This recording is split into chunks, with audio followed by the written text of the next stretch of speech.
আমরা চাই এই বাংলাদেশ সাম্য, মানবিক মর্যাদা, সামাজিক ন্যায় বিচার প্রতিষ্ঠিত হোক। বিগত 53 বছরে যারা শাসক ছিল তারা আমাদের আশ্বস্ত করেছে, বাস্তবায়ন করতে পারে নাই।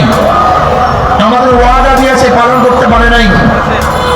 ওয়াদা দিয়ে বারবার ধোঁকা দিয়েছে।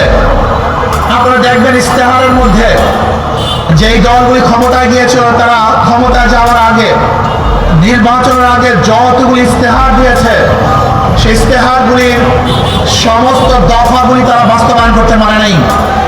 আগামীতে যারা ক্ষমতা যাওয়ার চিন্তা ভাবনা করতেছে ওই বিগত পচা গান্দা যা বাংলাদেশের ছাত্র প্রত্যাখ্যান করেছে সেই পচা গান্দা বাস্তবতা দিয়ে তারা ক্ষমতায় যেতে চায়।